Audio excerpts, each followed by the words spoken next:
Welcome to episode 93 of No Direction, the Pathfinder News, Reviews, and Interviews podcast. I'm Ryan Costello Jr.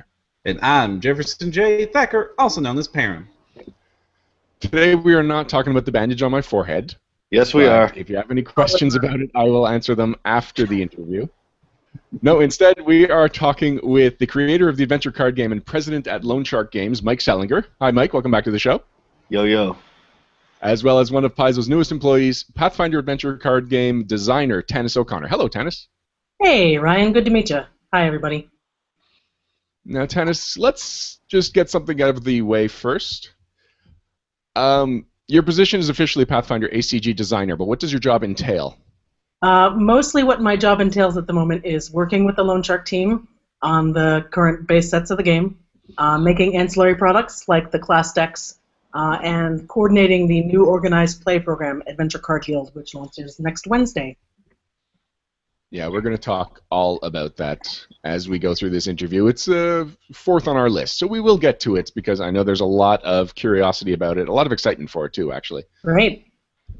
Now, one other thing I need to get out of the way, I like making sure I'm using the right terms for everything. So the Skull and Shackles box set it's not an expansion for the Adventure Card Game. What's the proper term for it? It's a game. Thank you, Mike. I mean, so we're releasing these series, right? The first one was Rise of the Rune Lords. It was 6 adventures, and this is just another set of adventures. This one's up on the high seas with the pirates and the parrots and all the treasure hauling you can find. But and there'll be another one after that. But they start with a base set. They have a character add-on deck, and then they have a bunch of adventures that go with it. And then Tanis puts out a whole bunch of stuff to go with that, with the organized play program, and then that's considered a season. And so we do all that for 6 months or so, and then we head on to something else. Now, how do you use the term set and the term series? What should I be calling this? Set. I mean, the base set is a box, right? Okay. We call it an adventure path, and we point out that the A is capitalized, and so is the P. It's very important to us. Now, for those of us that have already been playing Rise of the Rune Lords, how does it work with Skull and Shackles? Are these compatible or meant to be played separately? They're compatible in the sense that everything works from one set to another set. They're separate adventures, so you can't just jump off the boat and into the dungeon all right away. But everything should work with everything else. So if you want to use characters from Rune Lords or from Tanis' class decks or whatever, you can use them in Skull and Shackles. You can, the whole point is that it's a whole universe, and you can jump around as much as you want. Then how is Skull and Shackles different from Rise of the Rune Lords? Yellow. First and foremost, it's yellow. It is very yellow. It is jaundiced, as we say. It is, it's different in that it's got different things to do, and different things to do require different rules and different types of adventure and craziness and all that. I mean, we have a whole ship system and naval combat, and we have guns, and we have all sorts of stuff like that. And, just that required a whole different set of things that we had to make sure the game did. And now it's a little more robust. The scenarios are pretty different. They require different skills and different gameplay styles. It'll make you make your characters really differently. Stuff like that. I mean, it's a compatible but somewhat different experience. I know that I've played both games at this point, and I was surprised at how quickly Skull and Shackles, like how fast-paced it felt compared to Rise of the Rune Lords. The game took the same time; it just felt like a lot more action and activity going on. Yeah, I think that's true. I mean, it's certainly modeled on the point where from the point in Star Wars where Han Solo steps into the Millennium Falcon. That movie just guns, right?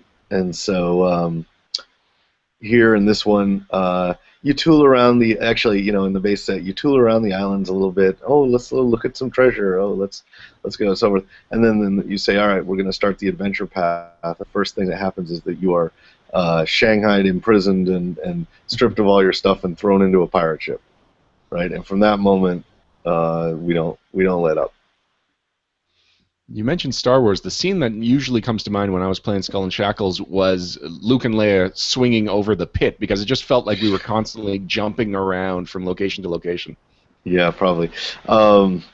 That's kind of that imagery is kind of why we created the character Ranzak, right?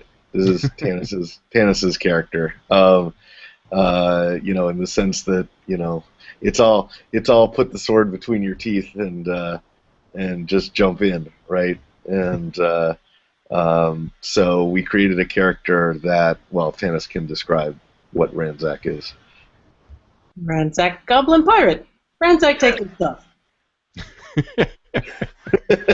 Ranzak not so good with verbs, but yeah, we just tried to just to capture that feel of you don't in Rise of the Rulers you got a pretty good sense of yourself and what you're going to do the whole time, and you just try to get better at that, and the rest of the stuff will take care of itself. In Skull and Shackles, that's just not true.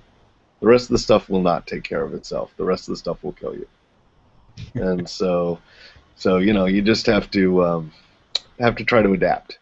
And so the characters that we created are, I would say, extremely adaptable. They're not one-note characters. Even the ones that we brought back, Valoros and such, they're pretty different too, right? So yeah, I mean, it's a little different. We wanted some more variety, and then Tanis brought a lot more variety. You're welcome. Yeah.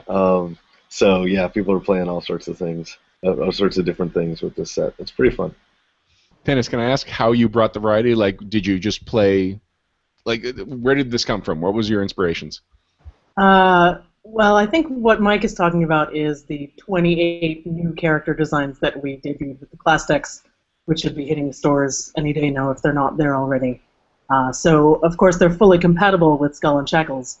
So if you want to take Darago the Necromancer onto your ship and watch him pirate around and take aquatic monsters you fight and turn them into horrible undead monstrosities that have to fight the monsters you fight, you can do that.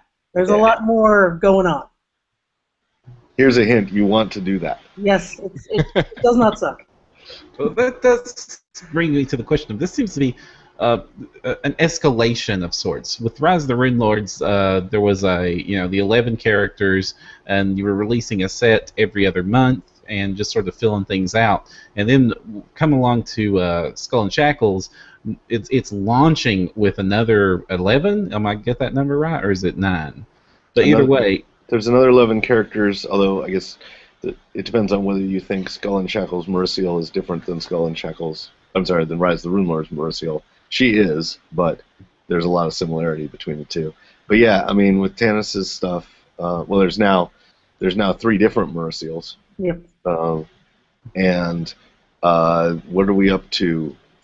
40 uniquely named characters, is that right? Yeah, I think that's right. Yeah, and so I think the initial success of the adventure card game let us do the things we were planning to trickle out over, the first 4 years, if we got that long, in like 6 months. And so because we were thinking, oh yes, someday we would like to have another cleric. Well, now we have 4, and so stuff like that. So you're right, it is an escalation in time, especially in that we can get all the stuff that we want out now. And one of the things that happened with Rune Lords is we left a lot of stuff on the table. So I'd actually already written the basis for the Necromancer and the Alchemist and the Oracle early on, and there was no room for them in Rise of the Runelords. So I was like, okay, well, I'm never going to get my Necromancer out, until years down the line when we do an undead adventure or something like that. And all that's gone now. Now we can do it. Now we can do whatever we want. How surprised were you by the success of the adventure card game? How surprised was I, Tanis? That's a great question. I would say that Mike's reaction was a mixture of, this is exactly what I thought would happen, and oh my god, oh my god, oh my god! Yeah, it's half arms crossed, smiling in the corner, and Kermit flail. Yeah. Yeah, I would say that it exactly mirrored what I wanted to happen, and nonetheless, we were completely unprepared for it when it did. Right, like it's like you plan the scenario and you're like, okay, this is what, if it all works out, then it's going to look like this, and then you realize you did no work for what it would look like when it was exactly like that. And so, but no, I think I think it exceeded, even with all that, I think it exceeded anybody's list of expectations. I mean, I don't think there was anybody who had us selling out in 4 hours at Gen Con last year, because we would have brought more. Right? I mean, like, people look at that and they're like, wow, that was great, congratulations. And our response was, we would very much like to have not done that. We would very much like to have, in fact, had copies for everybody who wanted it. And so, it certainly, we certainly didn't plan for the level of response that we had, but we were pretty happy with it when it happened. As a fan, it's been exciting hearing other podcasts, like podcasts other than role-playing podcasts and blogs, talking about Pathfinder, and the adventure card game is one of the main reasons they have been bringing Pathfinder up. You're introducing a whole other group of fans to the property. Yeah, I mean, I put the team together with Tanis and Chad and everybody because I felt like our primary audience was going to be role players, and those guys were really, top notch on the D20 system and such, and I felt that we really had to reflect that. And then it turned out that although that occurred, the vast majority of players were not RPG players at all. And many people said that they have never played an RPG. And so, but they all know what Pathfinder is now. We've gotten questions on the forum like, can anybody think of how you might make a role-playing game out of this card game here? That'd be good? Oh my goodness. Well, yeah, we can actually. We've got a reasonably good idea on how. So it's been a different group of people than we thought it would be. Tanis, when Tanis and Gabby and those guys go to demo, they frequently have kids in their groups, right? I mean, we have whole families drop in to play, right? And they're not likely to be role-playing at the same level as each other. The mom who's been role-playing for 15 years has to change her game dramatically if she's going to role-play with her 9-year-old kid. But they don't have to change a thing if they sit down with the card game. That's pretty cool. You can also play through the Hook Mountain Massacre without, G-rating it up. Yeah, there are some cards. Tanis has a list. Oh boy. We're trying not to, right? I mean, like we're trying to. We're trying to load the card game. Yeah, we're trying to walk this fine line of staying close to the source material, which is written by people like James Jacobs and Nick Logue and and and Clinton Boomer, who are all deeply disturbed human beings. And knowing that little 9-year-old Johnny's going to walk up to the table with his kid sister, and they're going to keep playing. I mean, like, there's a real balance there, and sometimes we hit it, and sometimes we don't. I'm just going to take a second to remind anyone that's watching us live, you can participate in this interview. You can post your questions in the comments section of the YouTube video that you are watching right now, assuming you're watching it live and not after the fact. And you can post it after the fact. Oh, but I mean, they don't lose the ability to do that. Mike will answer every YouTube question posted after the video. I always read the comments. I've found to anyone that is really watching live, you get the benefit of Mike answering in video form during this interview. We'll copy and paste the questions we get, and we'll try and ask them as the interview goes on. Hey, I have a question. Yes, Mike. What the hell happened to your head? Good question. We have to do it. I was playing paintball. There was a game called Terminator, where the first person to get the special armband in the middle of the field became the Terminator, which means that you were not allowed to run, you could only walk, but you got infinite lives. And so I am just covered in wounds, the worst of which is the one on my forehead right now. But a couple of people in a very private group have seen pictures of me with my shirt off right now, and it is not good. But you got the Terminator band, right? Oh, yeah, I got the Terminator for sure. All I right. ran right for it. Worth it. Ends up I was the only one that wanted the Terminator band. I don't think anybody will want it ever again, though. Right, now that they know what it looks like. All right, well, you can ask other questions, but I think all questions should be about Ryan's head. Let's instead talk... Oh, go ahead, Parham. Now, this is something about the role-playing game and the card game linking. After Rise of the Rune Lords, you had all the APs to choose from. Why did you dial in on Skull and Shackles? Why did we do that? I mean, did we actually have Tanis, did we actually have like a strong rationale, or was it just we wanted a goblin pirate, damn it?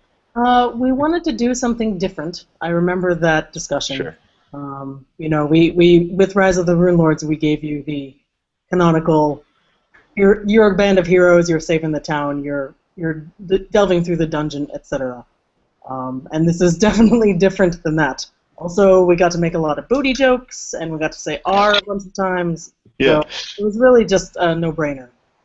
That's true. I think we probably did at some point say, what's the most different thing we could do? And Iron Gods wasn't out yet. Right. right. So I mean, it's like maybe this conversation goes a little differently if Iron Gods had been out. But I mean, I think also we sort of made a list of the things we could do to change the game, and one of those really interesting things is to mess with movement in the game, which is kind of very restrictive. You can only do it once a turn, and you have to do it at a specific time. And we said, well, is that something we can spend a lot of time playing with? So from a mechanical point of view, having ships in the game was really strong for that, and we started there. The guns helped. New type of weapon, all that. And just, I mean, we're kind of, really attracted to the storyline. We were in set one, at the end you're fighting this Rune Lord and all these storm giants and the biggest dragon in the world, and in this one you were just sort of riding around in your boat, and there's a pirate on the horizon, and the scale just seemed really different and really interesting, and even a little more intimate.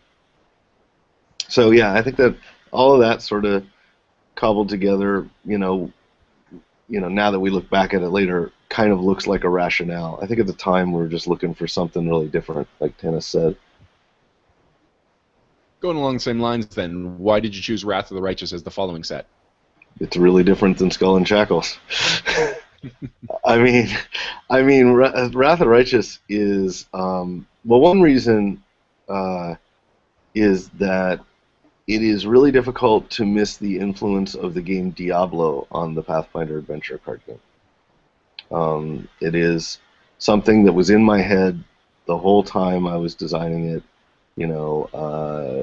and the kind of quests, the sort of fetch quests that have to be done, and all of that, right? And so, just the epic scale of it. I really wanted to do something with the Mythic book, and we've now done several things with Mythic. Tanis is we keep changing the rules every day to it. Mythic is, characters who start by dialed up to 11 and then go to 13 and then 17. And so we wanted to go to the Abyss because that sounded like fun. We wanted to deal with, there's a huge plot line of redemption and duplicity and, all this stuff that just was really appealing. And then, but I think the thing that most got me was flipping. I was one of the first people who ever got to flip through the Mythic book, other than the team that worked on it. And I came across this illustration of, I'm sure you can find it online, of Sajin and Amiri fighting some dinosaurs. Mm-hmm. And Amiri is throwing one T-Rex into another T-Rex, and Sajin is leaping through the air into the mouth of the third T-Rex, and there's no guarantee that he's going to stop when he gets there, right? And we're just like, we got to do this. We got to let people do stuff like this. So that's kind of why. You got it up on screen right now, and you found it. Wow, that was fast. How did you search for that? Amiri versus dinosaur. Nice. Nice. I am impressed with the power of Google. Yeah, well, that was a formative illustration, right? Of just like, yeah, we want to do that. And so I also wanted to make, there are certain characters I really wanted to highlight. If you look at the cover of Rise of the Runelords, you will see Sela the Paladin in the foreground with her a helmet off, tearing everything up. I was like, we are going to make the most kick-ass Paladin we possibly can make, all that stuff, right? It all came together. Does Sela ever wear the helmet, or does she just pose with it dramatically? Yeah, well, her hair's down. How about that? So Mythic means two things in the Pathfinder universe. It means that you have no sleeves, and it means that either you lose your hat or your hat gets really a lot bigger. And so all of our characters look a bit different. Like the first time I saw Kyra with her hair down, or with her hair at all, because she's normally got the big wrap around her hair, right? I didn't know who she was. Like, I was like, who is this character? You asked for Kyra. I went, oh yeah, I did. Forget I said anything. So yeah. I just think I think it looks really good. Have we put the cover of Wrath of the Righteous up yet? I don't know if it's been revealed to everybody. It's on my desktop. I don't know if you want to share. I don't know that I have that that superpower at the moment. I will if I box. Yeah. Maybe. Oh, I'm losing you. Oh yeah, Mike. When you type, sometimes Google will automatically mute you. But I can walk you through it. If you open it up on your desktop, on the left-hand side, the second button is a green, looks like a computer screen with an arrow on it. That's screen share. So if you click on that, your picture will be replaced with your desktop. And then Param can make that the focus image. Yeah. Now I'm sitting here going, Now I'm sitting here wondering if Jenny's silently screaming at the monitor, "Don't show it yet! Don't show it!" Well, I'll tell you what. If I find it later, I'll mute myself. If I find it later, I'll put it up, and Sure. and I'm allowed to. We've got a question from an audience. Actually, I should point out that the adventure card game, No Directions Adventure Card Game correspondent Sarah Bull did a good job of providing and aggregating a lot of questions for us, including one from John Spalding. He asks, the Kingmaker adventure set. You want to field that one? Who, me? Yeah. I don't think he was asking me. Boy, I'd really like to, I gotta say. There are some crazy rules possibilities in there. Because of that, I think it's not going to happen in the immediate future, but it is definitely something that we have some strong ideas for. So, yeah, you'll see in Wrath of the Righteous, you might see the beginnings of to figure out what Kingmaker might be, right? I mean, like we're still designing it, but we might take some shots at like, okay, this is what armies might look like, but I don't know if that works yet. You may not even be in the final product because that stuff's hard. Like that stuff is really not what our game lists on the box it can do. And so while we all love Kingmaker, in fact, it was the person I sort of conceived the game with, Ryan Sand. It's his favorite adventure path.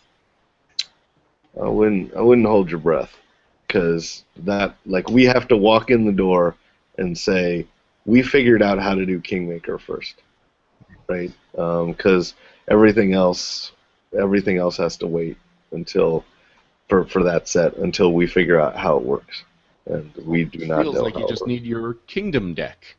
Everyone's got Sure. their character deck. Everyone pools a kingdom deck together. You get the kingdom deck phase. oh, Ryan's got it. Good. Hey Ryan, are you designing? Can I? Sure, send it over. I was just I'll going to get back to suggest that we needed to start with Pathfinder Catan first, and then from there grow it out. Right, and then we've already got the boats, right? And then we need the spacecraft. Yep. You have the spacecraft expansion done yet, Tanis? Yeah, hang on. It's on my desktop. Ryan, Yeah, you okay, got well, to do- ask me another question. Sure. What was that, Param? this next one has to be you. Skull and Shackles number 5? Oh, yeah, I had Yeah. to sacrifice my dolphin ally to win when I was playing Skull and Shackles. Does that make me a bad person? Yes. Yeah, I thought so. I Yep, named pretty him much. everything. Pretty much, the It was dolphin is Finn set. back. The dolphin is in that set predominantly to make you feel guilty about what will happen to the dolphin. However, it is not the most likely to do that. That card is the dodo. Look at this face. How Look at could that you face. do that? No Wow. kill flip. No kill flipper. Bad man. Bad man. I saved the day, didn't I? Find the dodo? I have a dodo. Hang on. I alphabetized my reference set because I knew this would come up. You alphabetized Smart. your reference set. Hey, that's how I roll. Okay. There Look it is. at that. Look at that. That's going extinct if you banish it. Well, there are two of Extinct, them, I but tell you. your point is valid. Yeah. Moving Two. flicker effects Two specifically to set give you the the species. last dodo. The last dodo. Right. Yeah, you're a bad man. Well, I think it's a good time to transition over to the Adventure Card Guild. Now, this just seems all sorts of crazy wacky, because when I first played this game, I was like, this game is awesome. There's no way you can play this at a con. So how did you make that happen? Well, that is a question I got asked during my interview, so Liza was definitely wondering that same thing. Did we actually not know the answer when they interviewed you? Well, I knew the answer. I guess- Right, but that's right, exactly. We had theorized before that time how it might get done, but like actually making it work, yeah, not my problem. The thing that I like about the player base for this game from meeting them at conventions and stores and things like that is that they understand how cooperative games work, and they are willing to work in a cooperative manner in the often cutthroat and unfriendly world of organized play gaming. Okay? So we threw around a lot of ideas about how we could build tournament formats, or how we could, do head-to-head competition. But fundamentally, what's fun about this game is playing it together and working together as a party to accomplish a goal. So I said, okay, we're just going to do that. We're just going to find a way to make it fair and have people play the game that they like, and that should work. So I'm thinking that's hopefully going to work. Well, we put a lot of armor around that principle as well, right? Like, I mean, the decision, and I don't actually remember how we came up with it, but the decision to make you play out of a box of cards that would represent your character for its entire life, as opposed to filter cards from the game box into your deck, was pretty important. I mean, that was the moment where we're like, okay, but that's a lot. Like, we talked about it, and we were in a discussion with our brand manager, Vic, and we said, I hope you realize that's a lot of decks, right? I mean, like, that's a whole lot of products, and give Paizo credit. I mean, they said, well, we may not sell as much of those as we sell of the base set or whatever, but we are going to commit to that principle and reward our organized play players who keep the company afloat. And so far, I mean, we have one data point, which is that at Gen Con, before we launched the Adventure Card Guild for real, we ran. Well, you can talk about how that went. I think it went pretty well. We had over 1,000 people through the room playing the card game. And what I liked most about what I saw was that if they would fail a scenario, I would see them back again the next slot, ready to come back and kick the scenario's butt, which is exactly what I want, right? Like, I want people to come back and win and play through the story. And that seemed to be happening. So I have high hopes for this first season, which is called Season of the Shackles. Just before we get to another question about it, I wanted to say the biggest practical problem with the concept of organized play for a game like this is how do you have your cards and the box have its cards? And the solution we came up with is, here are some cards, and you can see that they have different, backwards. No, they're fine. Different banners at the top, okay? So the Skull and Shackles Potion of Lucubration has that black banner, and the Archer's Bracers from the Ranger deck have the Ranger class deck banner at the top. So when you're separating things at the end, that is how you can tell them apart. And I would estimate at Gen Con that we had about a 98% success rate with getting things back where they were supposed to go, which is pretty good for a first pass. So I'm confident that this will work. That brings us to actually part 2 of a user question that Amanda Plageman asks. Do you recommend card sleeves? Why or why not? This seems to have a unique challenge with those. It does. That is a great question. We have no official stance, of course, on whether you want to use card sleeves or not, although if you do want to use them, we have some fine Pathfinder Adventure Card Game sleeves available for purchase. Wah, wah, wah. That said, I don't really think it's necessary. The banners do a pretty good job of keeping things separate. The only trouble you'll run into is if you're trying to play 2 fighters at the same table. Don't do that. Okay, well, gotcha. It's not really don't do that. It's that you should probably have a pen and paper handy or an iPhone or something to know when you gave your +3 sword away. Yeah. Right, because no guarantee that fighter number 2. We have character sheets that you can download for all of the class deck characters on the website, and they have a list of what cards are in the deck, so that you can check off what you've got in your deck, so that you can make sure that those cards come back home with you at the end of the session. Yeah, the card sleeving thing is interesting because there is a possibility that during the course of play, you will pick up some things for your deck, right? You just have to give them back at the end of the adventure or the end of the scenario. So if you mix all those with card sleeves, right? You throw those in, then you start to think of them as yours. And when you have to give them back and take them out of your card sleeves, you're going to be very sad, and we can't really stop you from doing that. But I mean, I think there's definitely value in thinking of your deck as yours. You bought it, it's yours, and you should do what you want with it. Yeah. Suppose I'm playing with card sleeves, Perm's at the same table not playing with card sleeves, and I get one of his swords, we'll say. Is there any fear that I'll stack the deck by not sleeving his card? I would come over the table at you. Wow. We All actually address that in the guide. We recommend you bring a few extra sleeves in case you acquire cards during play that need to then get shuffled around and back in.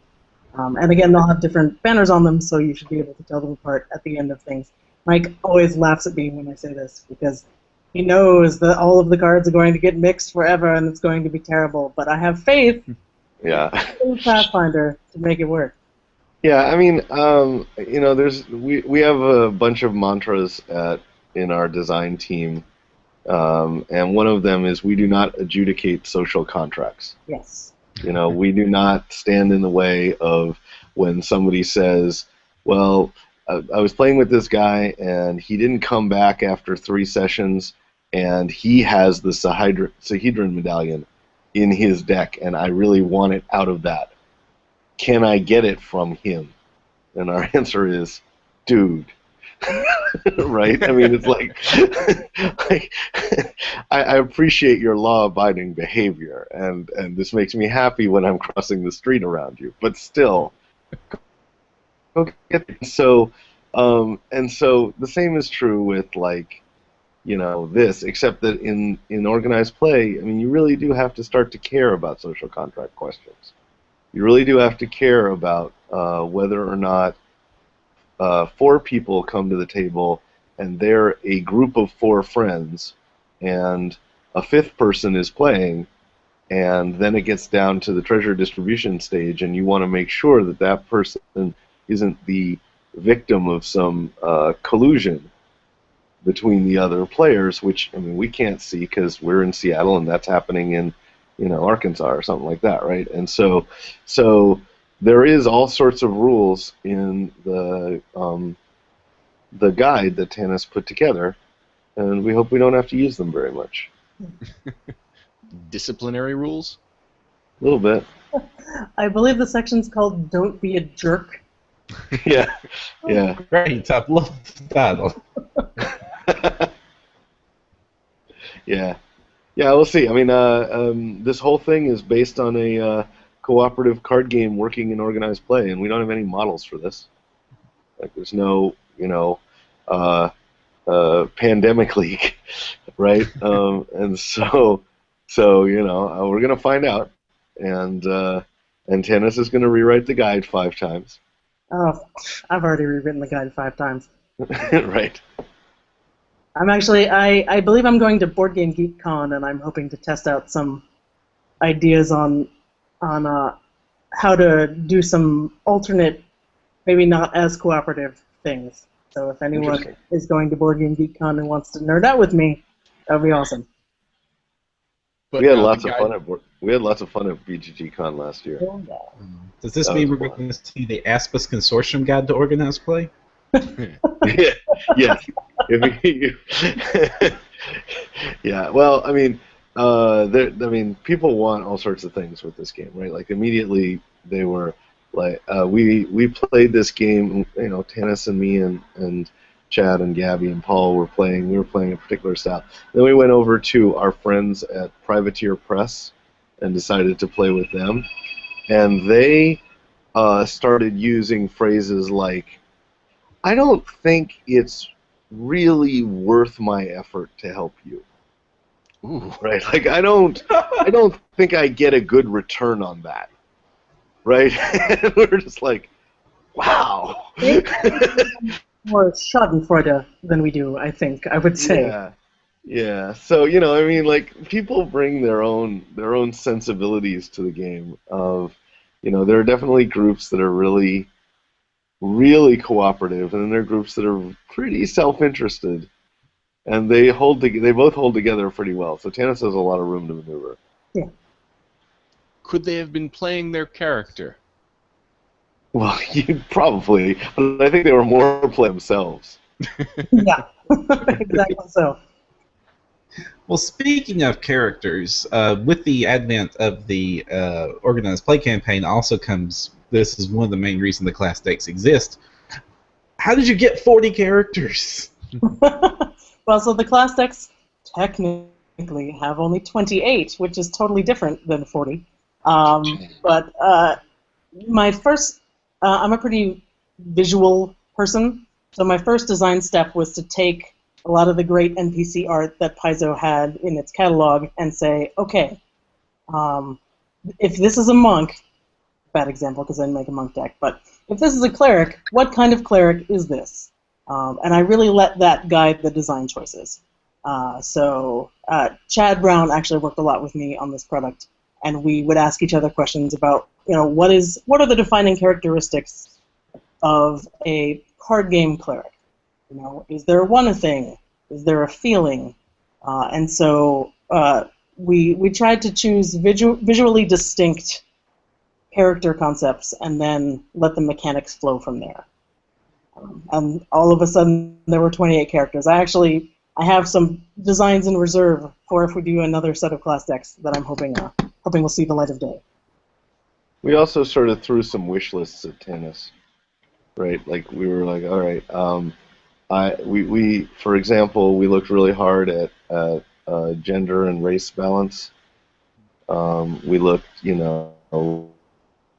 at interesting character backgrounds. I ended up writing a whole bunch of flavor text for the thing, and it was like, okay, I've got an idea here for what, because often it was just a picture, right? I mean, like all we had was a picture and some statistics, and it's like, all right, well, what if this band? I don't remember if I thought of this or not, but what if this group of feathers on this clearly not so nice ranger happened to be angel feathers? And so, there's a very different class style, and that led to some really interesting mechanics along the way. So, there was a lot. I mean, there was just a lot of experimentation, and we're starting to see the results of that experimentation in public now. That sounds like a ranger that wouldn't care to help somebody unless there's a return on investment. Yes, exactly. It'll be very popular in our friend the Privateer Press. Now, every class deck has one of the iconics, and then, am I correct, they all have 3 characters that are pretty much exclusive to the card game? That's right. Each one has a slightly different take on your standard iconic from the original Rise of the Runelords base set. So this Lem, for example, is not the same as Rise of the Runelords Lem, or Skull and Shackles Lem, who's sort of a little bit more weapon-focused. This Lem is pretty spell-focused. Well, he's a magic researcher. Exactly. You've done your homework. Very good. He's been Lem. Ah, I love that. But one of the other things that we felt free to explore, since we were sort of not working with the already extant backstory of Rise of the Runelords, you got a set of good guys doing their good guy thing, as we could sort of play with characters that were maybe not so nice. So you have Wu Shen, who is a death whisperer, and she courts death as if he were a lover, Not the sort of thing that you'd expect to see saving Sandpoint from goblin tribes, for example. So for people who like a sort of a more morally diverse playstyle, the class decks have some interesting stuff. Is there any chance we see more of the not iconic characters, but some of the NPCs from, say, the Pathfinder Tales books, or Ostog the Unslain, which is Eric Mona's Mary Sue character? Any chance we see them incorporated into the adventure card game? I'm having conversations with the story team on the RPG side about that. I think it'd be great for us to work more of the world of Galarian and its people into the card game. But by the same token, I don't want to I don't want to do something with their characters that they don't want me to do. So I hope so. And we certainly we've had some conversations where, like Dave Gross's characters, are just they pop right off the page, and people want to play them, right? And so I can't imagine that we're not gonna we're never gonna say, well, we can't do that because we're locked into a particular format, and good stuff is being created around us every day by the RPG side and the novel side, and so we're actually consuming their intellectual property at a rapid rate. Yes. We will be out of Iconics not long from now, right? And so we will need to make some new decisions and new directions. Luckily, we just got 10 new Iconics for you to pilfer. Yeah, they're already they already have homes. Yes, big pilfer, I assure you. We had those characters written before they had names. Wow. Oh, Like we had the new Iconics for the Advanced Class Guide already statted up before they had names or backgrounds or art. So we're right on the new stuff that's coming out. So it definitely sounds like there is definitely interest in making more class decks in the future. If it works. Yeah. Right? I mean, we won't know for a couple of days whether or not the launch of the Adventure Card Guild is what we want it to be, and we won't know for a couple months after that whether it's really hit a vibe with the customers. But if it does, I mean, obviously we got lots of ideas. This is a Pathfinder society. Like, it's not just the Adventure Card Guild, it's the Society Adventure Card Guild. So will we be seeing some of the elements that people who play Pathfinder Society, the RPG, organized play, are familiar with, like, say, Grandmaster Torch or Aramzay, the familiar NPCs? I'm working with John Compton and Mike Brock to learn as much of their story as I can, so that I can generate as much world cohesion, I guess I would say, as possible, because I want very much for fans of Pathfinder Society RPG to come to the card game and see things they're comfortable with, and vice versa. So yeah, I'm definitely hoping. This season, the season of the Shackles, is my sandbox. There are warnings all over the organized play guide and the forums that are like, guys, we're just trying stuff. This might change. So come and be my giant playtest feedback people, and hopefully your work will be reflected in our work as we move forward. That's actually pretty much exactly what Sarah Bull was going to ask next. She says, what kind of feedback are you looking for? Oh, God. That is a dangerous question. I'm a very data-driven individual. So I'd love to know, of course, from the reporting I'm going to get, whether y'all succeeded, whether y'all timed out, whether y'all died. But I also want to know what you like about the story that we're telling, what you don't like about how loot divvying up works. Are you excited to see where the story is going? Are you bored? Do you hate this character from the class deck and how it works with the loan shark scenario? I'm putting up a blog post next week that's going to talk about that and also the organized play forums that we're going to be setting up to sort of try and get as much feedback as I can in a constructive fashion. I'm still sort of working into this. I guess we didn't actually say something important there. It's all new scenarios. Oh yeah. Right, yep. Like everything that's played in the Adventure Card Guild is written for the Adventure Card Guild. Yep. So I mean, people have just been asking us for that, irrespective of organized play, irrespective of the class decks. They've just repeatedly asked us, can we have just more games to play? And how do we get that to people? Do we have that worked out yet? So if you are a retailer who's running organized play events, or if you are a venture captain or venture lieutenant who's running card game events, you'll be getting the scenarios weekly. And for those who are not in that position, at the end of a month of scenarios, they'll be bundled and available for sale on the Paizo website. And these are PDFs? Yeah, they'll be PDFs. In fact, each scenario is basically designed as a full-page 8.5 by 11 sheet of paper. So you can imagine that we get a little bit crazy with all the room to write words on them, all the crazy complicated scenario rules we can put in there, or all of the ridiculous things that we can do that won't fit on a tiny card. I am very excited about what people are going to say about what we're doing.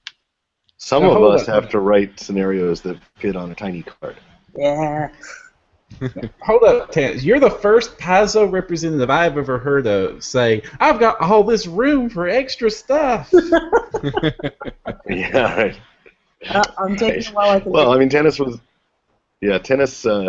was in the original design of the game, was often responsible for coming up with the wording that busted the frame of the card scenarios, right? I mean, it's like, okay, we have to cover this case, we have to cover that case, right? All that stuff.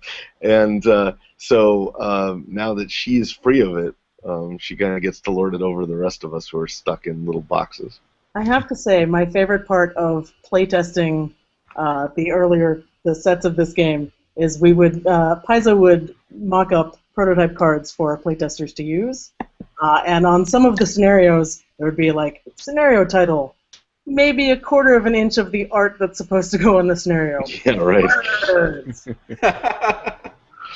Yeah. Yeah. One of our most popular scenarios in Rise of the Rune Lords is one called Here Comes the Flood, and it is just a blast to play. You rescue civilians from this flood, and there's this giant snake that's coming through and eating everybody and all that. And it barely fits on the card, and I think that's one of the reasons that people like it is that it's got enough room. It's like it uses so much room to tell the really cool story that it's going to put you through. And we're trying to be a little more disciplined now, and so some of our crazier ideas that require a lot of room, we go, hey, Tanis, we can't actually write this. maybe you can write this. And so we'll see where that goes. We just released a free bonus scenario that, at least I think we just released it. If we didn't, it'll be up on the website soon. A free bonus scenario that you can play with just the Skull and Shackles base set. You don't need a class deck or anything. And there is no art on it. There are so many things on the page.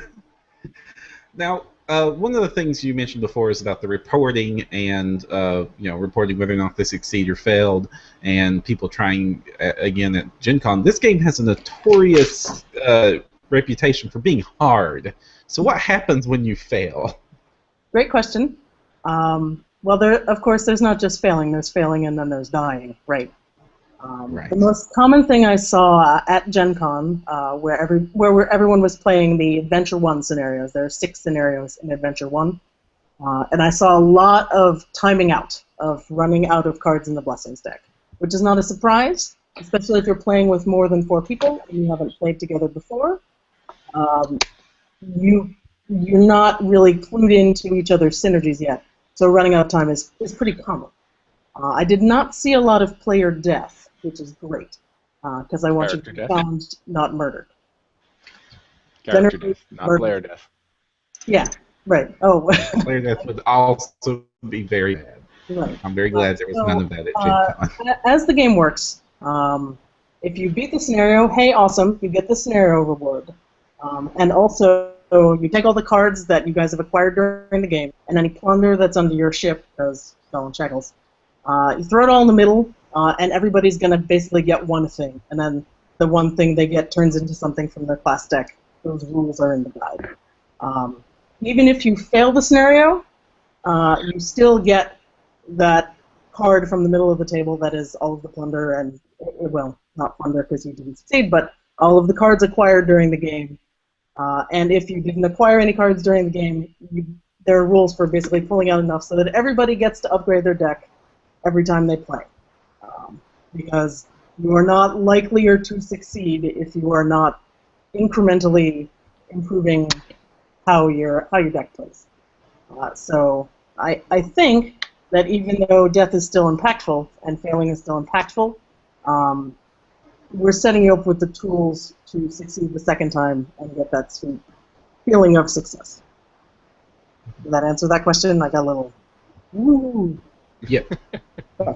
Thumbs up. Do you remember when I was left the organized play table while the rest of you were administering? I was hoping you would tell the story. So the big secret about our organized play system is I have no idea how it works.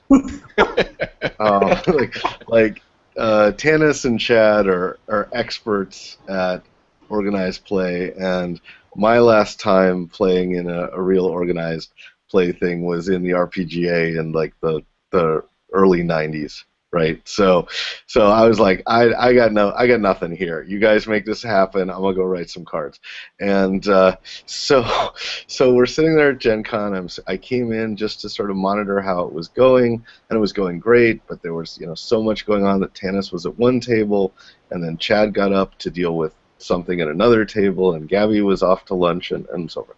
And so I was sitting there by myself, and this guy comes up to me, and he's got this sort of confused look on his face, and he says, "Can you help me?" And I said, "Well, I'll try. What happened?" He said, "My character died. What do I do now?" And I said, "It's organized play, son. If your character dies, you die too." And you just saw this wave of horror go across his face. And I said, wait, I'm just joking. Let me see if I can find somebody to help you. But I mean, the fact that he didn't just laugh it off meant the stakes were, in his mind, a little higher than perhaps they might actually be in real life. He's been watching too much Dark Dungeons. That's right. That's right. Jack Chick Publications. So yeah, we have a lot of questions from the audience and not a lot of time. Well, you guys are technically out of time that you promised us. Are you good for staying on an extra 15 minutes or so? I am. Tanis? Yeah. Rapid fire it. Rapid fire? Okay. Amanda Plageman asks, how do you feel about hamsters? She'd like a hamster ally card in one of the games, please. There's a lot of cards that need to be written for the class decks. All right, that's not a no. Thanks, Amanda. Thanks for the suggestion. How about the spell hamster dance? Can we work with that? Oh, okay. Avenka Thelman asks, will we see someday maybe a more generic adventure card game that would incorporate Pathfinder modules instead of the APs, one module per deck, or etc., etc.? We've definitely talked about it. We're not, it's really unclear what that product looks like, but one thing I keep pointing out is that Paizo keeps generating awesome things like Emerald Spire and Thorn Keep and all that stuff, and we just have no place for it yet. It's too small to be an adventure path, but it's still awesome. And so, yeah, I mean, I don't have. It's not that I don't have anything to announce. I don't actually know how it would possibly work yet, but we have a strong desire amongst the design team to try to figure out ways to get smaller scale content to people in a way that's still exciting and fun. And one possibility that has crossed our shelves among 100 other possibilities is doing exactly what Ben suggests, which is, make a thing that you can shuffle a bunch of other things into. And I don't know if it'll work, but we're kicking the idea around, and who knows, maybe it'll come out. Brite Beerloaf asks, will there be limited boon cards from conventions? Great That's question. you. I would like for the answer to that question to be yes, but as always, there are mathematical and monetary calculations involved. So not for this season, but depending on how things go, hopefully next season. Amanda Plageman asks, since using pawns instead of tokens is listed as a suggestion, any thoughts on including the appropriate pawns in the decks? Oh, we want to go much bigger than that. Tanis has been working on some cards for a new product line that we haven't even talked about. I'm pretty sure it got announced. Yeah, it got announced. Yeah, okay. It is announced. We have pictures. Go ahead and describe it. Oh, so WizKids is actually doing a line of iconic miniatures because people want miniatures. And people want miniatures to play their card game. And so we're throwing some promotional cards in with those miniatures that you can just throw right into your box, just like Dance with Squealing Lord or the Hand Chopper. Can we say what the sort of theme of those cards is? Yeah, absolutely. Actually, I will not say that. Hang on, processing. I think you can. I have some proofs to show you about that, but we'll save that for another time. Sure. They're basically personal possessions of the iconics. So, Elaine's spear, or Balazar's hat, or things like that. Yeah. So they're pretty fun. There's Hearts. Yeah, Hearts Teapot. It's a new mechanic that we're putting in that we think will be pretty cool, and so those are coming out next year, and while they're not pawns, they're probably a little bit cooler. I have seen the sculpts and they look amazing, so stay tuned for that. Yep. When it was announced, it says that each set of the Pathfinder Battles heroes comes with a special card. Are we only getting one set? No, one per character. Right. I believe one per mini in the set is how it works. Yeah. Will the Badger count as a character? Yes. Well, hold on. Answer his question like he asked it. The Badger is a card in the set. Yes. It is not a character. It's an ally. The Badger does not have a purse or a mushroom or a It's a snake.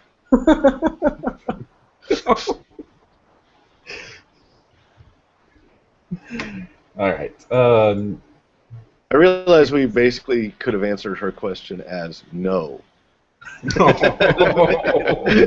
But instead, like, she asked a question about, like, hey, are you going to include pawns? And the answer clearly was no. But we decided to answer a question that we wanted to answer. I like your answer better. All right, good. All right. Sarah Bull asks, what games do you like to play when you aren't playing PACG? You go first, Mike. I mean, we play everything. Mostly we play things that Tanis and Chad have brought home from a convention. Right? But yeah, I mean, just the other day we were playing the Amberton Affair, which was a game that I'd brought back from Gen Con. We play a lot of board games, a lot of card games, a lot of Euro games.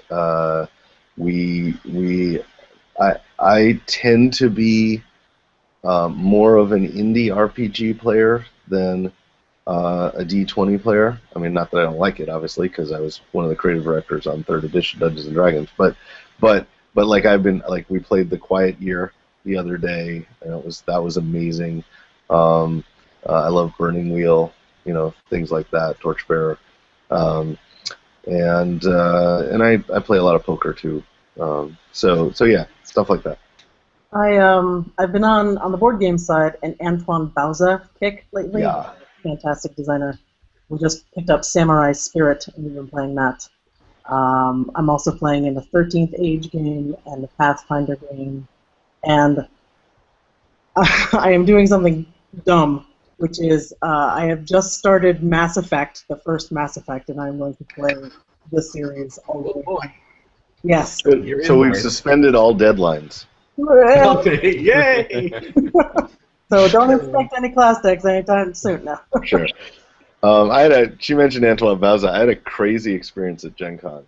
I was in the tabletop booth, the booth for the show tabletop, and I was showing off my game, unspeakable words for the cameras and all that. And so we're playing with various people, and Antoine Bauza and Bruno Catala, two of my favorite, two very good friends, and also two of my favorite French game designers, came by and waved, and I sort of waved them into the booth, and they sat down to play Unspeakable Words, which is a word game with us, except we played in English and they played in French. And it was awesome, right? It was like the game functioned just fine, despite the fact that we were using two completely different language bases.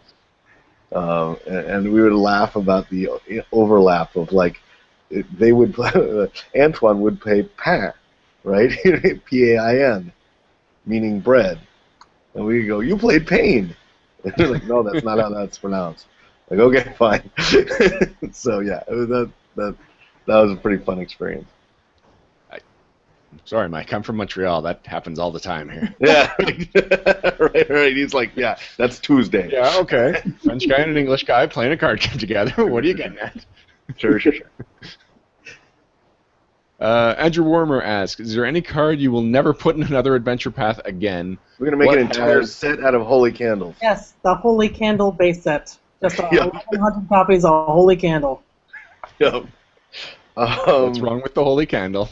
It's great though. I mean, it's just free, three turns for free every time you play it. No, the Holy Candle's fine actually. I think the cards that are most likely to never happen again are the ones that make our turn sequence more complicated than we want it to be.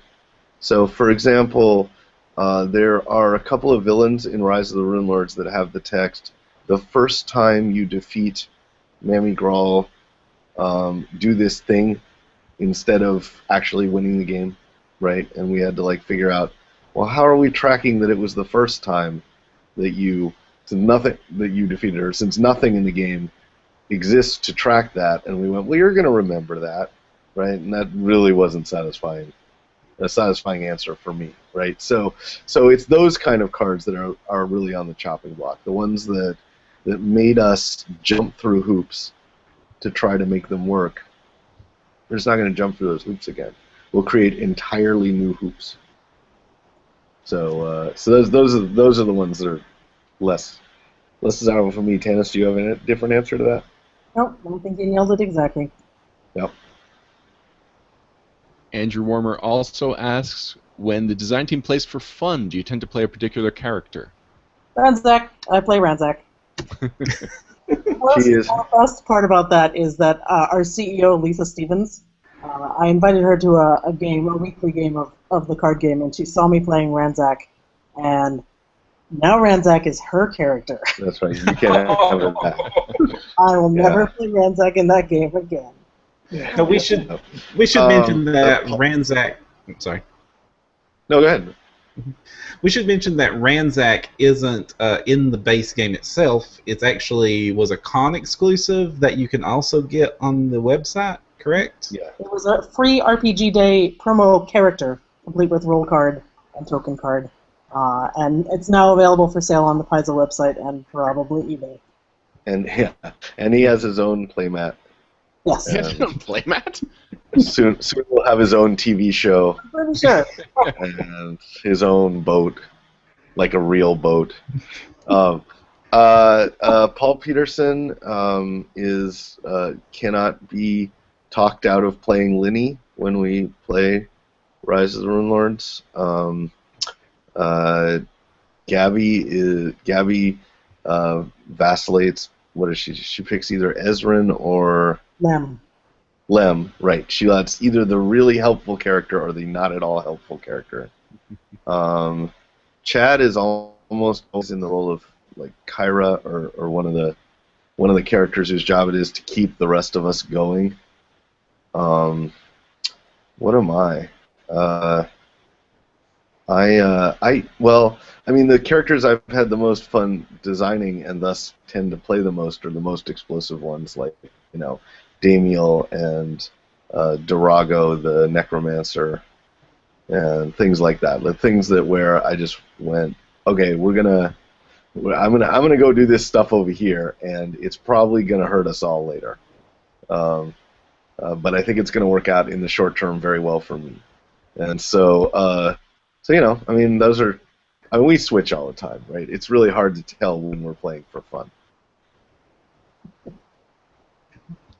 Sarah Bull asks, with the announcement that Obsidian is making a computer version of the card game, will she be able to participate in organized play through the computer version of the game? Oh, man. Nathan Davis, who is managing the project over at Obsidian, looks at me with fear in his eyes every time someone asks that question. Right. He would love to, and I would love to. It's just it's really too early to say. It's definitely something we've talked about. That's a nightmare. Isn't it? Right? I mean, it's like scenarios. He's just. It sounds like an awesome. He's gonna cry tears of blood. Yeah. Do you know there's the ability to there's a Kickstarter going on now for basically you can attach your iPhone to your face, and you can play the game with, like, it'll beam it directly into your eyes, and so you can walk around with your iPhone or iPad on your head and walk into walls and stuff like that. When that happens, maybe that's when we'll start being able to play organized play through the iPad. I may be a little more negative about that than some of the other people. You're saying Sarah should back that Kickstarter then? That's what I would say. That's an excellent idea. I want to see Sarah with her phone on her face at next PaizoCon. It's going to be good. Exactly. Can you tell us a little bit about how are you working closely with Obsidian? Yeah. Yeah, I mean, we really got to know them really well at Gen Con. Like, we weren't able to do much because we weren't 100% sure everything was it was all gonna happen until shortly before Gen Con. But they'd been working on it, on Faith for a good long time, and we got to see it for the first time at the show, and I guess a little bit before the show. And they're just really awesome people, and they will occasionally ask questions like, so this thing, how important is it really to you? Stuff like that. And but we've given them a lot of free rein to dream out loud. Like, if they think of something that can only be done in the electronic version that would be incredibly difficult to process in real life, we want them to do it. We want them to, come up with cards that do tricks that we can't do. And so I think you're going to see a lot of really innovative things in that. I'd like to close off with not a question but a comment from Amanda Plageman. She says she's surprised and pleased to find that classes she usually refuses to play for whatever reason in the RPG, she really enjoys playing in the card game. Oh, nice. That's great. Yeah. That's actually, so a lot of people have had that reaction to Lem. Right? Like, I mean, there's sort of, for better or for worse, a sense that bards are, kind of good at everything and kind of good at nothing. Right? I mean, there's this, and I don't think that's entirely right, but there's, they don't take one end of the spectrum and maximize it. They're just really helpful in a lot of different things. Well, that turns out to be really good in the card game, right? And so Lem is kind of a superhero in our game in a way that maybe people who've sort of dismissed bards don't see. And I think that's true about a lot of the things. I mean,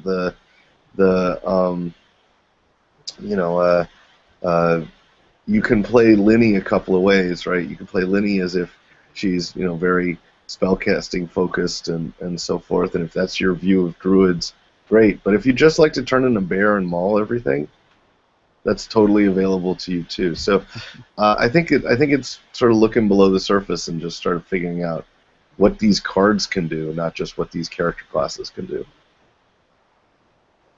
She gave an example, and the example was Lem. Nice. No, that's really funny. That's great. I'm not looking at the chat window. Well, thank you very much for joining us, both of you. Is there anything you'd like to bring people's attention to? Any plugs, anything related to the card game, or just something personal you're working on or are just excited about? We made a book. What? Book? Yeah, we did.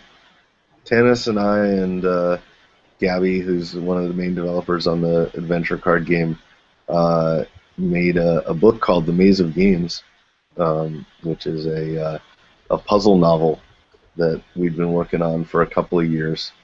And it's a solve your own adventure where all the pages are in the wrong order and you have to solve the puzzles to get through the whole book and put the narrative in the right order and all that. It just came out, like 3 weeks ago? Something like that? 4 weeks ago? Something like that. I don't know. Or 18 months ago. It's all starting to blur. Yeah, it's all a big blur. But yeah, we worked really hard on that, and Paizo was kind enough to sell it in their booth at Gen Con, and they sold out there. We have a habit of selling things out in their booth, it turns out. So yeah, that's a new thing. It's available on the Penny Arcade web store. Just go to penny-arcade.com and check it out there. What else have we done that we can talk about? The season of the Shackles launches next Wednesday, the 24th. That's right. If it's not happening in your local store, poke them and make it happen in your local store. I hope people enjoy it. Yeah. We're going to be doing something in Seattle. Details to come in that blog post next week. Yay. Yeah, and watch out just for Skull and Shackles. I mean, Gabby's blog posts are going to be running about that all the time, and they'll show that the cool stuff that's happening in all those adventures. And we really look forward to people's reactions as we roll this thing out at lightning speed. And we'll see you on the other side with Wrath of the Righteous. Yep. Just want to thank everyone that provided questions for us, and of course thank Mike and Tanis for joining us for this interview. We will be right back with the news. All right, we're technically between segments, guys. Is there anything we missed? Anything we can go back and plug in there for you? No, I'm sure we have lots of links that we would love you to put in the show notes. Email me. Yeah. I really appreciate it. Yes, thank you guys for coming on the show. This was great, guys. Thanks so much. Well, thank you. Thank you. We'll see you guys soon. Later. Cool. Bye.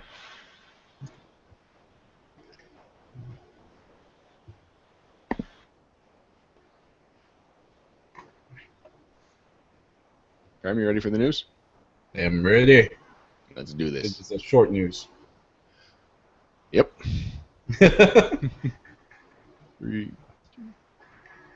In the Pathfinder news segment, we talk about all the latest happening for the Pathfinder role-playing game from Paizo and their friends and affiliates. And also, if we have time, we banter a little bit about what's been going on in our home games. Param, you bring home game to a whole new level. What's going on at your place?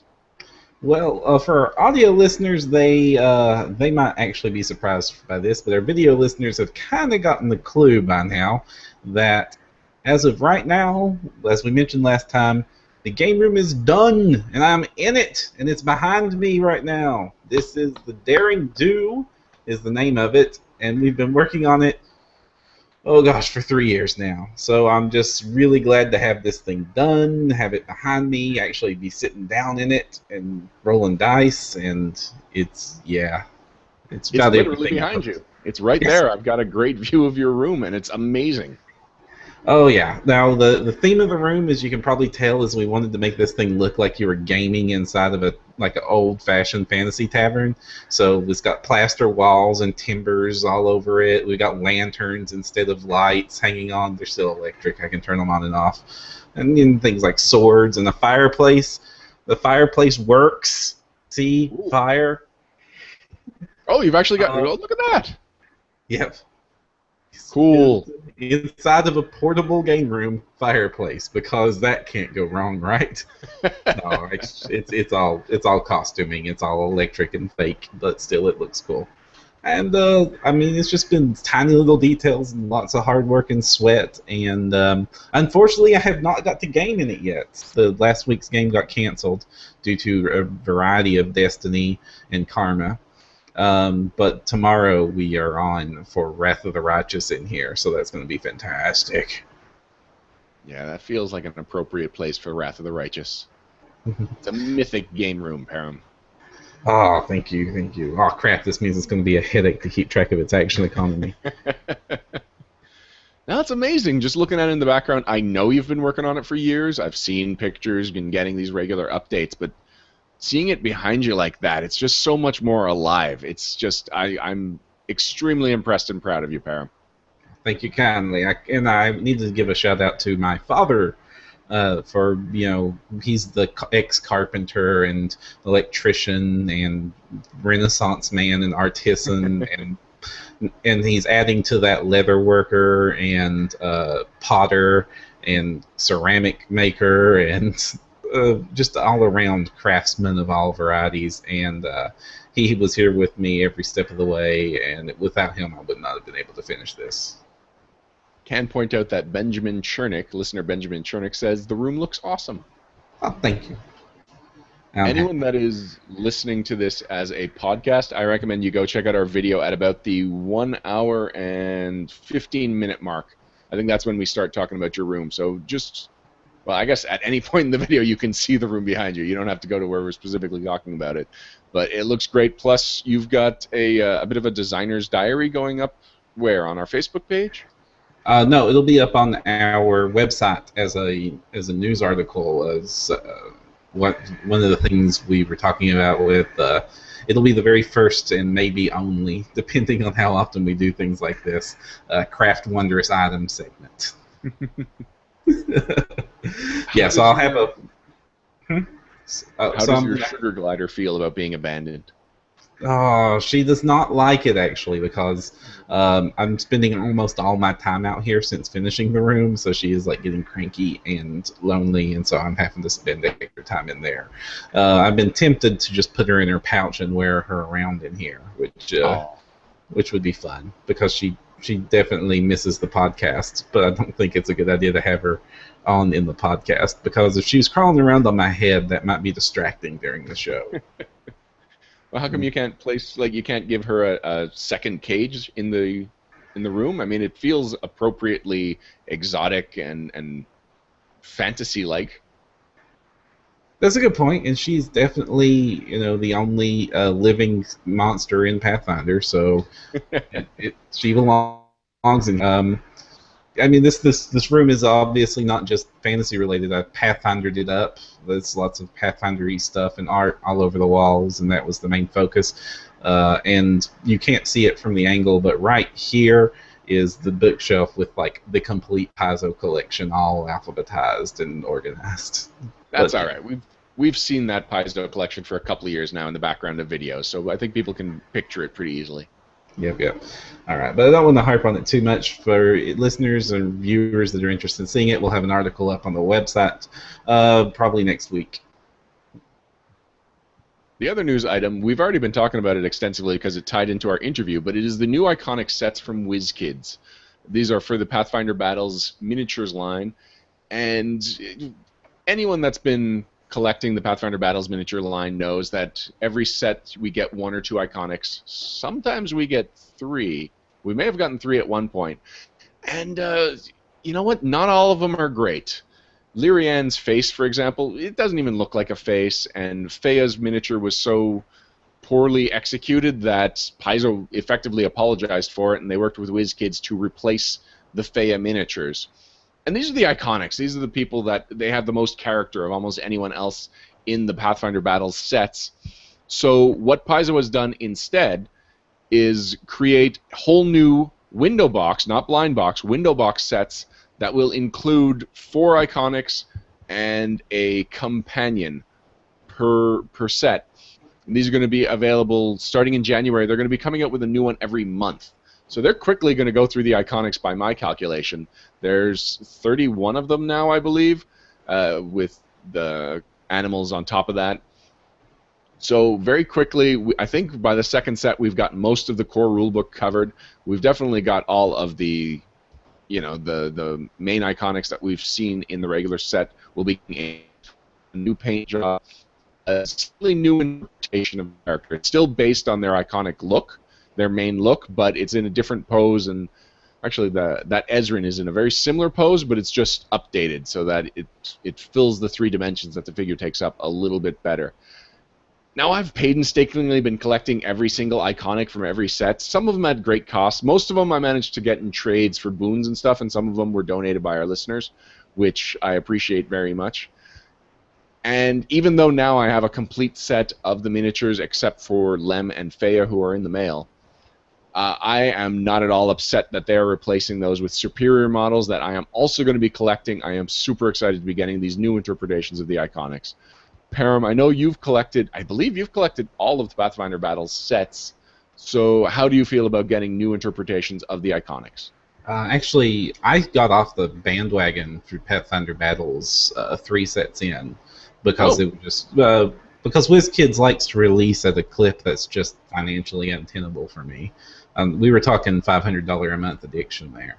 And they like on the months they weren't releasing a set, they were releasing a mini set or something else. So it was just getting too much to get a complete collection. Though I have been, like you, I've been going out and sniping the iconics and stuff, but that quickly became a crazy task because things like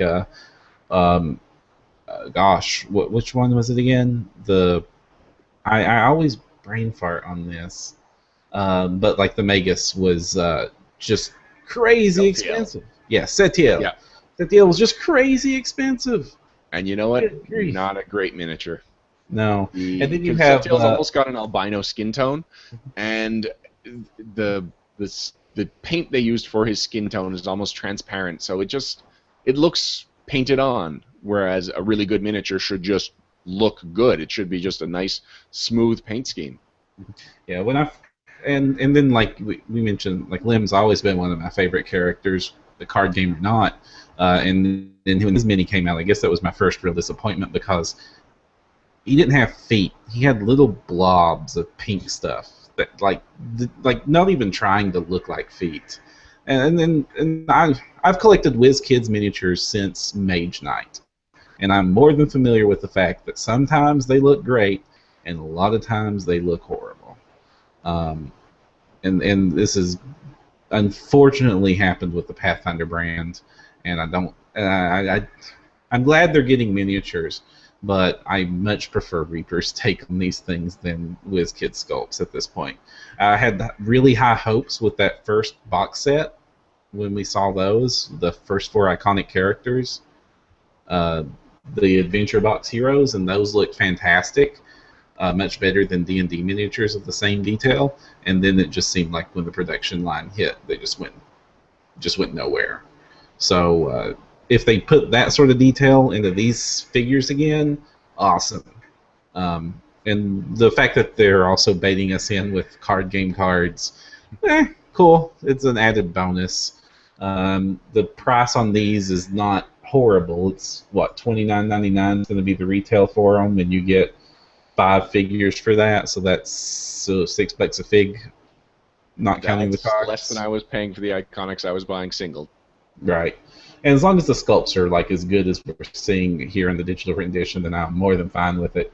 And what I'm really hoping for is once they churn through, especially since Wrath of the Righteous is going to be the next card game set, is once they churn through the regular figures, they may go another pass on them and give us their Mythic versions. Oh, that would be a good way to go. Good call. I was hoping that after our iconics are done, and I'm always the one harping for it, but I'd like to see the other characters that are not iconic. Baron Gares and Radivans and your Ostog the Unslains. Yeah, I mean, the iconics are iconic by their names, but the characters that until the comic book, the characters that we came to know and love are the ones that we've seen in the novels and seen on the boards and Ostog, lots and lots of Ostog. Our mandatory appearance of the Ostog Minimate. Ostog. All right. And again, listeners, if you've got an opinion on this set and or the Pathfinder minis in general, we'd love to hear them in chat. So just go ahead and pop up and speak out. But that's pretty much our thoughts on that. I guess that's a really light news week post-con because all the good stuff is saved for the conventions and now they're over. So it'll be a little while before we start hearing about stuff. Other than that, Monster Codex is coming out next month, so that'll be a lot to talk about when that hits. For now, we've been talking about the adventure card game, but we're going to come back and talk about the other ACG that has come out recently, the Advanced Class Guide. In the Read Magic segment right after this. Welcome to Read Magic, where we review the latest and greatest products from Paizo and third-party publishers for the Pathfinder role-playing game. Today, we're talking about the latest hardcover, the Advanced Class Guide, for the Pathfinder Adventure Path. Here's the thing about the Advanced Class Guide. We have talked about this one book more than we've talked about almost any other book. And by we, I guess, I mean the two of us. We've talked with Jason Boldman about it twice. And we've had 2 to 4 to 6 panels from Gen Con and PaizoCon, depending on how you're doing the math, that talk extensively about the Advanced Class Guide. And there have been blog posts, there have been play tests. The majority of this book is taken up by the first chapter, which is the 10 new classes. And there's not much more we can say about those 10 new classes, except that the playtests really did a good job getting the kinks out and making these classes amazing. They're still not perfect in everyone's eyes, because they can't be. They have real interest. They've got some base archetypes, some new feats, a lot of things that are really thinking about how these 10 new classes fit into the game and how to support them. Yeah, I mean, you've pretty much seen the chapter 1 at this point 6 or 7 times. The playtest has been evolved, and the forums have pretty much told you all the changes that are going to happen. So those 10 classes, not a lot of surprises until we start talking about their archetypes or how the base classes are tying into things again, or your favorite classes. I mean, this is probably the largest archetype section I have ever seen in any book, ever. Interesting. Do you have pages to back that up? Because I didn't find it particularly archetype heavy, but justify that statement, Param. Okay, I do not have pages to back that up. I just was, when I was reading through this, it was like, and here's 30 classes worth of archetypes, which is, and it just seemed to keep going on and on and on and on and on forever. Not in a horrible way, but I guess that was just my opinion while reading it. It seemed that there was more archetypes here than there were even in APG when they were introduced. Well, I can say that, actually, I'll repeat an anecdote from last episode when we had Jason Bowman on, where I was at Gen Con and I was playing at a table where half of the players were playing Advanced Class Guide classes. I was playing a Brawler, Tina was playing her Blood Rager, Matt was playing his Swashbuckler, and a friend of the show, Anthony Lee, was playing his Scald. And Scald was actually one of the classes that we were most critical of during the early phases of the playtest, because it was a bard that made people rage, whether they wanted to or not. It didn't seem to work out very well. All the classes were much better by the time they got to the Advanced Class Guide version rather than the playtest version, and we were all excited by new things that had been introduced for our characters in that book. And that was half of the new classes. There's still some of them I'd like to see in action. I'd like to see the Inquisitor in action because it seems to fill a very different place in a world than any of the other classes in the book. Whereas, most of them fit into one of the... Actually, I guess it still fits into the more skill-focused classic role. I still just want to see how it plays out. I feel like it's going to be one of the most different classes we get. I'd also like to see the Arcanist and the War Priest in action because they both... Well, the Arcanist because it fuses 2 arcane casters together, and I have the biggest blind spot for arcane casters. And the War Priest because it's so easy to criticize it as a different interpretation of the Paladin or a different interpretation of the Inquisitor, and I want to be proven wrong. I want to see people playing War Priest and me just be like, oh, that's what the War Priest is. That's its niche. Otherwise, I am super happy with all of these classes, and already with the new campaign starting, all of my players are looking at this book and being like, they're reconsidering the classes that they were originally planning on playing. Is there anything else we can say about the first chapter? Parent? No, nothing. They came out well. The ones that received the most editings were, we already talked about with Jason Bowman last episode. The War Priest got a lot of last-minute 11th hour changes. But other than that, they came out exactly like we wanted to. My favorites are still my favorites, and I don't hate the Scald anymore. The Scald, he's very weird, but they flavored him up well. I think they flavored him up well, and the artwork helped kind of sort of deliver what they're going for. I now sort of have this weird Skyrim Dovahkiin, like Dragonborn image of him, where he's just like, I'm yelling so hard, things are happening, and I'm breaking reality. And you all should like really yell and go all William Wallace on things. Like he's the one that's going to go, for freedom, and then charge. I'd like to hear your thoughts on the second chapter then, Param. What do you think about the archetypes and class options? Okay, this is... Oh boy, this is pretty much the meat of the book besides the first chapter, and this is the part of the book that's going to change a lot of the game, in my opinions.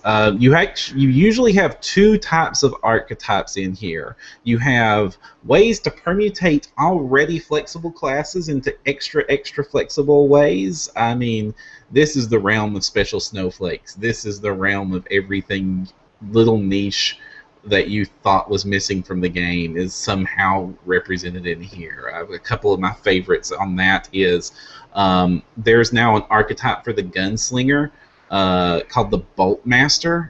Let me make sure I've got that right. But basically, it's the archetype that makes it good to use. Okay, it's called the Bolt Ace. I've got it up here on screen. And it's the archetype that makes it good to use crossbows. With the Bolt Ace, basically reloading becomes a free action at higher levels. You get dex to damage on crossbows, which, because bows got strength to damage, that kind of really helps, especially since anybody that's going to be using a crossbow is going to be doing huge dex damage. And just lots of little things like pinning shot and a few higher level options that just make it really nice to, crossbows now don't suck, but you have to play this archetype, and then crossbows are then awesome now. So now we have a reason to get crossbows in the game. And, I like a lot of it. Then you have, for the ACG classes, you have a lot of what you expected. You've got ways to sort of become like you've got ways to become more like one of your parent classes than the other. So you can like emphasize your fighteriness on the brawler, or you can de-emphasize it and go extra monkey with a key pull with some of its archetypes. Then and strangely here, I've got one up that was really interesting with the brawler that just completely caught me by surprise. You've got like things like the Wild Child, where it's like, we've already got a hybrid class. Let's hybrid it some more by hybriding it with a hybrid class we've got already in this book. So let's get 4 classes together and mix the hunter in with the brawler, and then make this ridiculously cute piece of artwork. And that sort of ends it in. And the other sort of niche that it seems to feel is like with the Bolt Ace, they also introduced things like the White Mage for Arcanists, so that now we have more divine casters that can cast healing spells. Though I'm not really impressed with that one, because you can cast the weakest healing spells in the game. It is really bad levels of power on that. And Sorcerer, and oh man. And then the other type of thing you have is, well, your parent classes are going to feel left out because all these hybrid classes, got to mix them together and then got a new toy. I mean, that was sort of the ingredients for the hybrid classes. Mix 2 classes together and add something cool. So just about every single class, parent class, is a way to get that toy on them. I talked about this last episode where I actually played a wizard with the Arcanist exploits. You can have a fighter that gets the brawler's switch feats out, which is kind of crazy on a fighter. And And that just sort of works like that. You even have back to the fighter. You can have a fighter that uses the mutagens because that's not going to be broke at all. Not that the fighter was broken or anything. It could definitely use some help.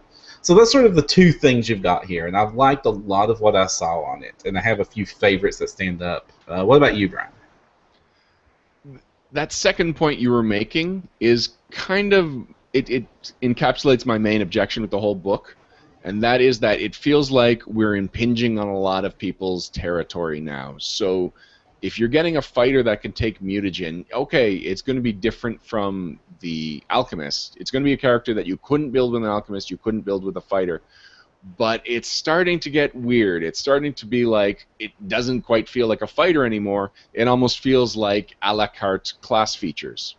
And this continues into the next chapter with feats, where you get a lot of feats that, like, there's also a feat that lets you take the brawler's ability to swap out feats. It's less often than the brawler gets it, but it's still taking something that's really, really core to a class that's already very similar to two classes because it's a hybrid class, and giving it to anybody. Mm-hmm. And then there's the opposite of that, which is when you were saying people are getting very specific, which I like for the most part, but when it comes to the feats, and I guess I'm already starting to leak into our review of the feats chapter, I was really bothered by a lot of the prerequisites for the feats because it felt like there were unnecessary limitations where it's like, this is a hunter feat, and it's like, why is this a hunter feat? Why can't my brawler or fighter take this feat? Yeah, when we get in the feat section, we'll have to touch on that. But yeah, the prerequisite sections of these feats are miles long sometimes, especially for some of the very powerful ones. And I think they were just worried about power creep in that instance. And I get the same feeling you have, but I get that feeling, but I get the opposite emotion, as I'm really glad because Pathfinder has a few really incentivized sticking to your class, very hardcore. Like 20 levels in something is often the best choice sometimes, a lot more often than it used to be in the old 3.5 era of Dungeons and Dragons. And so dialing in just the character I want to play, finding just the right option that makes this character in my head actually fit on table without having to just multi-class and then I get all the flavor I want but then none of the potency. Like I'm completely worthless by throwing 2 levels of Alchemist onto Fighter, for instance. Just sort of works for me because you just couldn't make it work otherwise with the Pathfinders, especially since they have favorite class bonuses and a million other incentives to not do like we used to do in 3.5 and level dip all over the place to get the characters we want. This means that my players are like, I really like this, but I want this sort of stint to it. I would be very, very hard-pressed to find a character option in this game that cannot be represented now that this book has sort of said, okay, here's everything we could possibly think of in every variation of it. You're starting to convince me of the value of getting rid of or replacing the level dip, which has always kind of bugged me a little bit. It's I don't mind multi-classing, but multi-classing into a single class for a single level for a lot of bonuses rubs me the wrong way most of the time. It can be done well, but most of the time it just feels like you're kind of playing a power game. Now you don't have to play that power game. You can just be a pure fighter, and you can also take an archetype that lets you get a dabble of mutagen, or you take a feat that lets you be a little bit of a brawler. That has value to it. What I'm worried about is that a new GM or a new player shows up at the table and they have this concept in their head like, okay, fighters are fighters. They're the guys in armor that throw their metal around. And then they see the guy drinking mutagen, and it's like, you've just shattered my perception of what the fighter is supposed to be. And it's that new player. It feels like the Advanced Class Guide actually puts a lot of pressure on a new player. Like, from the one hand, a new player wants access to the classes, because if you're starting the game, you want to know everything that's available to you. But on the other hand, there is so much new terminology, so much blending of roles and bending of rules introduced here that I would actually advise against a new player getting this until they've played 2 or 3 characters and played with 2 or 3 groups until you're more comfortable with what Pathfinder is, and then here's a book that breaks a lot of those perceptions. Yeah, exactly. This is not a new player book. This is I've been playing D20, I've been playing Pathfinder since it was out book, or I've exhausted all the options. I need this very specific thing, and I'm very comfortable with the rules book. And this is also, I'm very comfortable with all the books book, because this book references every single other hardcover, every other page. There's a slew of little superscripts of UM, APG, UC, UE, all the abbreviations are just... It's starting to read like some of those later Forgotten Realms hardcovers that got released for 3.5, if you remember them, and saw like the huge like footers on tables with like crosses and stars and equal signs and like tiny little Harry Potter squiggles and like everything... even like little cutie marks on it, and like all this little abbreviations for all the books it's tying into. This is not a beginner's book, but and then since we were talking about the mutagen fighter, a lot of these classes are very often these guys are just sort of wink wink nudge nudge to obvious fictional characters. The mutagen fighter is a wink wink nudge nudge to the Witcher, who is exactly that. He's a fighter who drinks potions that makes him Hulk out. There's Captain America is in here in the Shield Brawler. Zorro is in here in the Masked Avenger. Robin Hood is in here in the Hunter section. Those are very specific class types and archetypes, and that's probably a reason a lot of these odd ones exist. By the way, chat to the rescue. Ivanka Thalma backs you up with numbers. She says that there's 102 archetypes in the Advanced Class Guide versus 82 in the APG, 72 in the Advanced Race Guide, and 86 in Ultimate Combat. So it's got almost 20 more archetypes than the next most archetype-heavy book.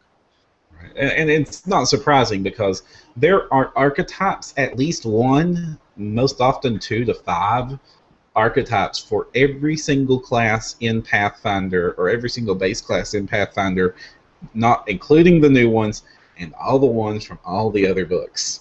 Heck, the only ones that didn't show up are alternate classes of classes. Like, there was no ninja page, but ninjas referenced. Another theme I noticed with this book that sort of tied it together, if you remember in Ultimate Combat, everybody got to be a gunslinger.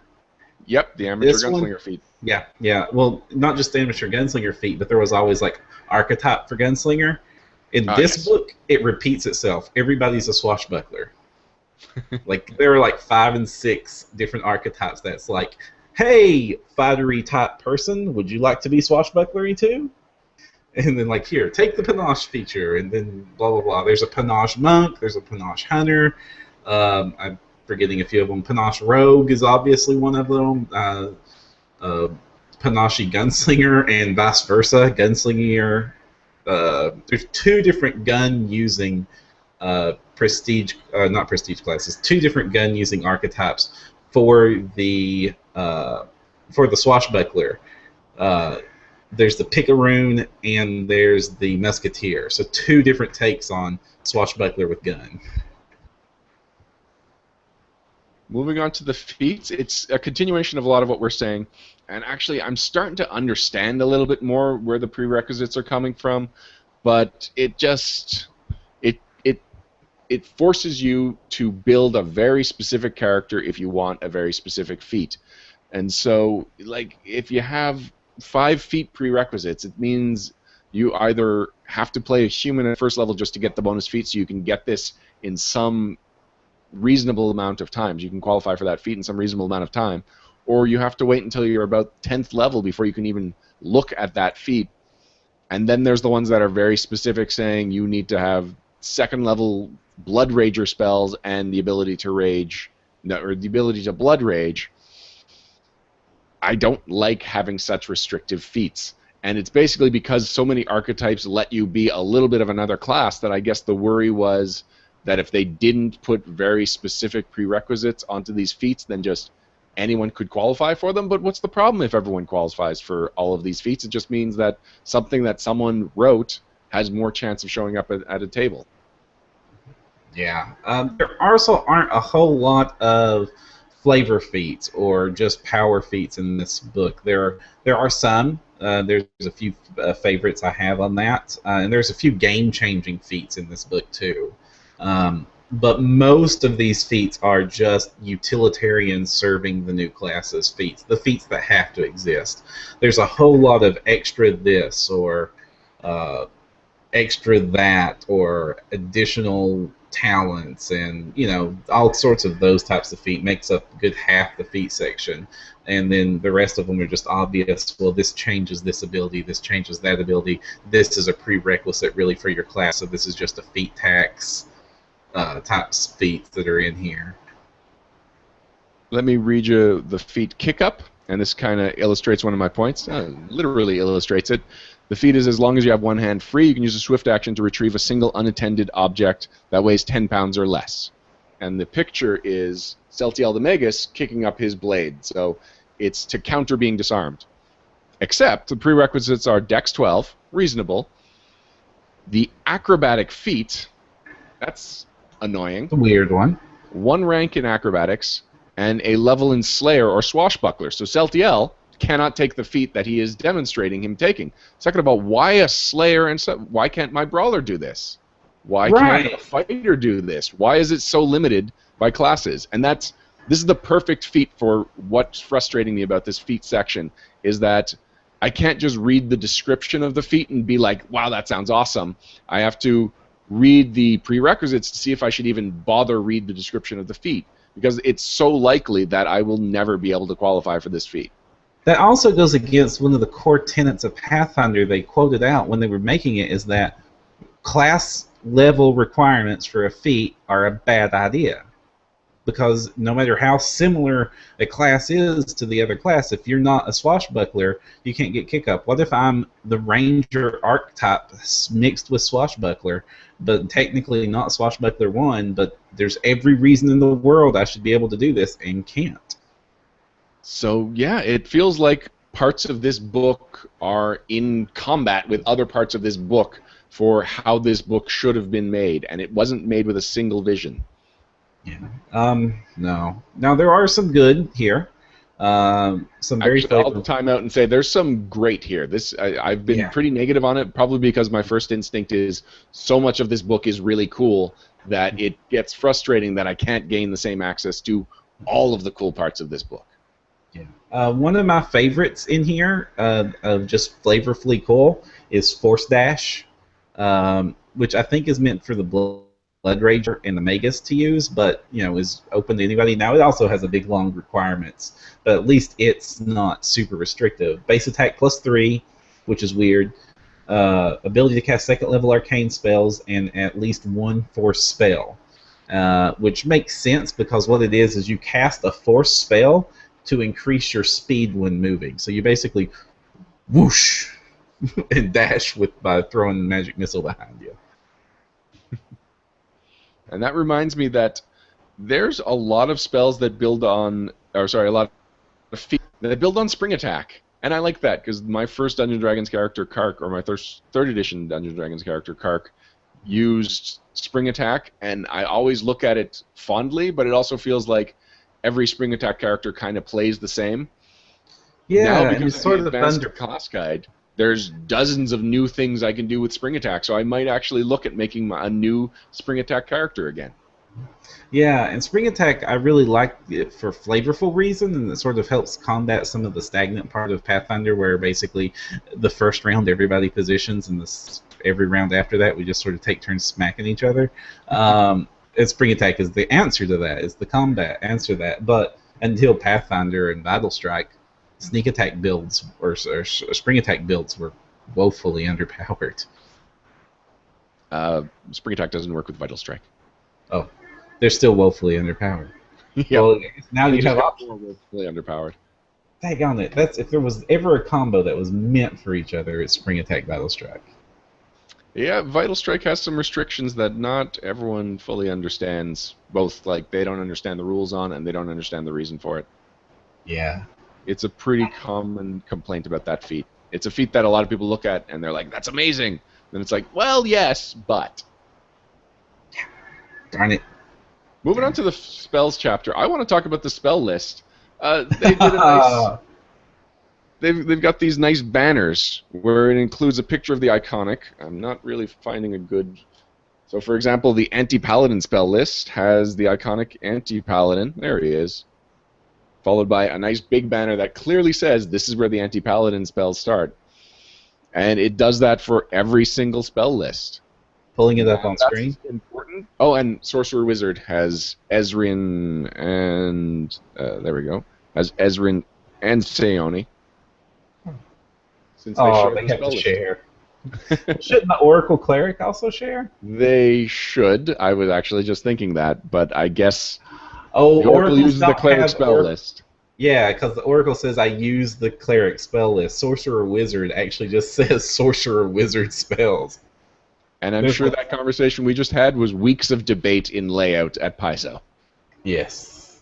Oh, darn it. Yeah, I like this presentation. As soon as I saw it, I'm like, they should do this all the time. And this is important because the number of spell lists we have at this point, I mean, the fact that there is an anti-paladin spell list shows that you need a way to make these pages visually interesting and visually stand out, so that if I'm playing an Inquisitor, I can go straight to the picture of Imraja and just check out those 4 levels of Inquisitor spells that are on there. And I don't have to worry about all the other pages around it. One of the things that I really liked with the spell list is there was a theme of bug whips, and I don't know where that came from, but it's cool. I'm gonna pull it up here. Like whip of spiders is where you create a whip of spiders. I guess it's pretty self-explanatory, but you create a whip of spiders, and then you can make touch attacks with them, and they make like damage and poison when you hit them with it. And then you just have the option to just throw the whip on the ground, and it just becomes a swarm of spiders. And then it sort of repeats itself with centipedes later, and gosh, I forget what the other ants. Ants are next, then centipedes. No, centipedes first, then ants. It's just weird, and I was like, that's a really creepy spell. And then I was like, well, who's got this? It's got to be a witch spell. Well, yeah, it is a witch spell, but who's the iconic they decided to show? Lynn, because evidently bards like throwing spiders at people for some reason. Whatever. It works. It's creepy. My players are going to hate it when my next big bad evil guy goes, Spider Whip! Remember that Bard is the only base class that starts the game proficient in whips. Oh, and do you need proficiency with this? No, I don't believe so, but that may have lent into why Lem was the guy. Okay. Yeah, okay. Good. Yeah, that's a good point. He's the only one that can use it. But man, creepy. Any other fun favorites of yours? Not particularly. I mean, not that there were any bad ones. I've said before that spells are not my thing, and so I don't tend to get as excited for them as maybe somebody that made Param's Spellbook. Oh, well, I like this a lot. This is the one area that looks like it was not completely made in service of the other classes. There's a few obvious ones that are just on their list, and they needed to be a whole lot more elemental spells, as if we didn't have enough, but there really needed to be a lot more of them. And we have the first transmutation damage spell in Molten Orb, which is just a weird combination of that skull does not belong with that spell. I can get it, but no, I don't. I don't get this is a transmutation spell at all. No. Why don't you remind me what it is? Okay, Molten Orb. You create a fist-sized red-hot ball of molten metal that you immediately hurl as a splash weapon. A direct hit does 2d6 points of fire damage. Every creature within 5 feet where the ball hits takes 1d6 points of fire damage from the splash, reflex half. Each creature that takes an additional 1d6 points of fire damage on its turn the next turn for 1d3 rounds, unless it cooled off with water, snow, or any other effect that does 5 or more points of cold damage. So, Yeah, it's basically acid arrow as a splash weapon and fire. But why is it transmutation? That's just weird. But it's a cool spell. It's just a weird school choice for it.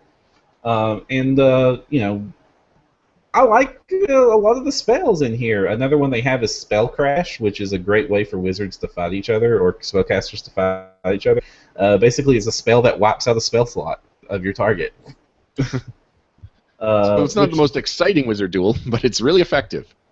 Well, honestly, except for like really lame counterspell builds, there has been a lot of like wizard versus wizard is just nuke fest or save or suck fests, or I'm going to do my thing, you're going to do your thing. It's not really going to matter what we each do to each other unless one of us is counterspelling. But you have to do so many prerequisites on counterspelling to get it to work right that it's kind of not worth it in the end.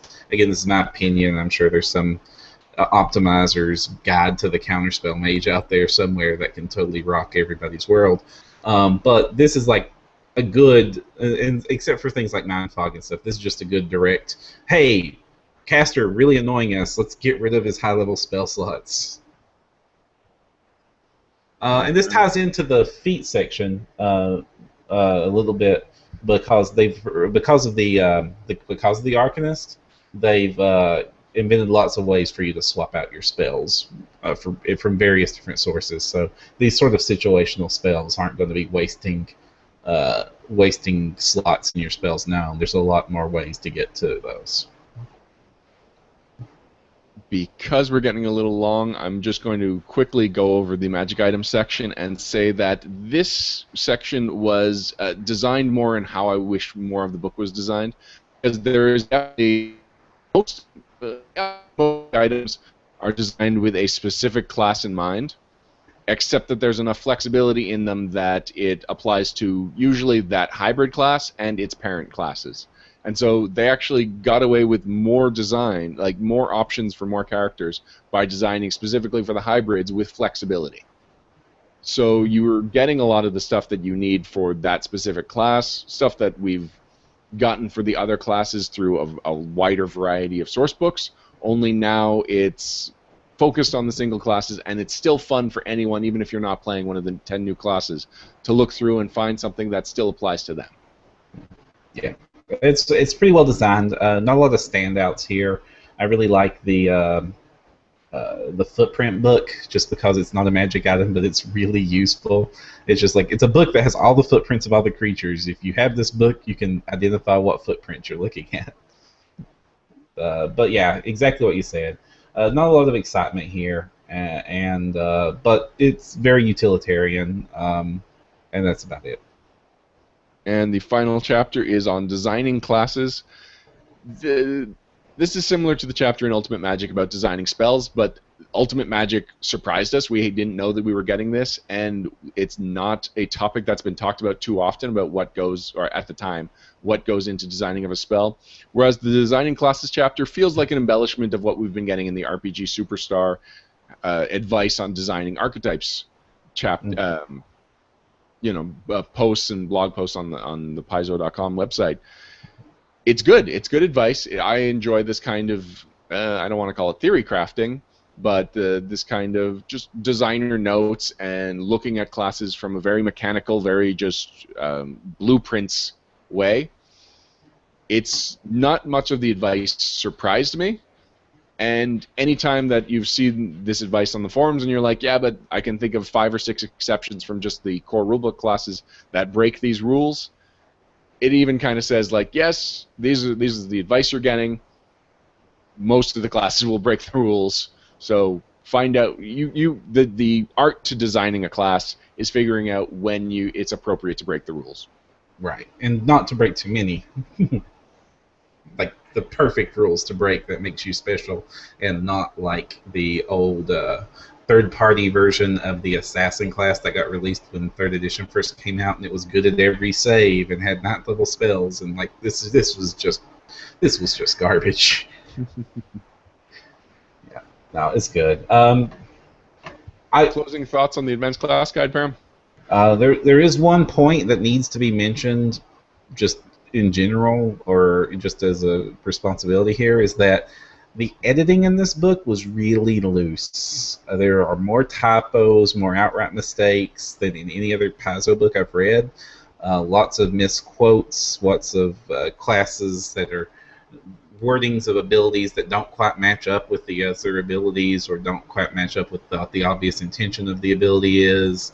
The Brawler comes to mind in that it has just loose enough wording that it doesn't quite work like the monk should in the parts of it that are supposed to be monk-like. And this is going to have a lot of errata. It already has a lot of errata in the FAQs and such on the boards that are getting gathered together. And this means that this is a book whose second printing is going to be more useful for the table than the first printing, assuming it gets one. But while I'm happy with the book, I just feel we have to mention that it's got editing problems. My overall thoughts are that while I'm excited for all of the classes, I have such mixed feelings, and I wasn't expecting to have mixed feelings about this book. It's a great book, and it's something that's definitely going to impact how the game is played. I'm not looking forward to reading through it the next time I'm designing a character. In fact, I'm kind of worried about having to go through that feats chapter again and just be disappointed all over again. I don't know if this is a sign of the direction that, because the game is getting getting older, it's getting more books into it, and so they are trying to keep it from feeling like it's bloating by having all these new feats and then having heavy restrictions on them. I hope that's not the case. I like a little bit more freedom in my options, and I feel like that is the main thing that is missing from the Advanced Class Guide. I feel you on that. The restrictions on some of the feats and stuff did kind of rub me a little bit, especially when you see prerequisites 3 lines long. But I really like that it's finally filling a lot of the gaps.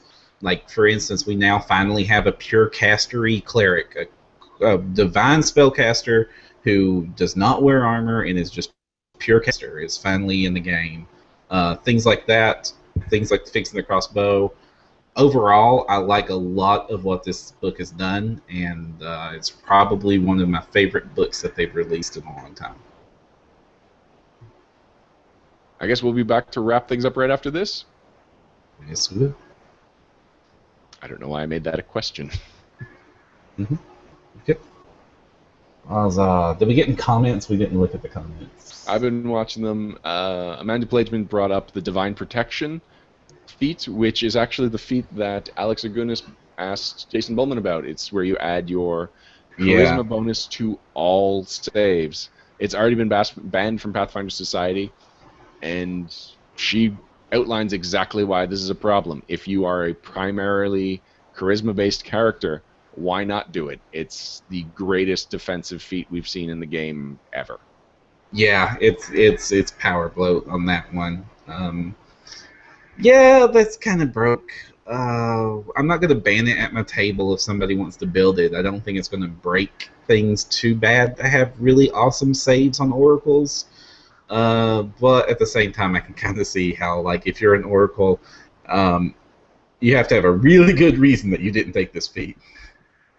Or a summoner, since the summoners that I've seen built most effectively are just high charisma, they stand in the back. It's one of those massive amounts of prerequisite feats, so you have to be able to have some sort of cleric-y caster class. You have to have miracles or mercies or like a giant list of requirements in order to qualify for it. So, like, the list of people that can get it are pretty limited. You're talking clerics, oracles, paladins, inquisitors, rangers, and the list of people it breaks is also. Alex Gunas did a great article on our website about this, so it's worth a read on just this subject. Ready to wrap it up? I am ready.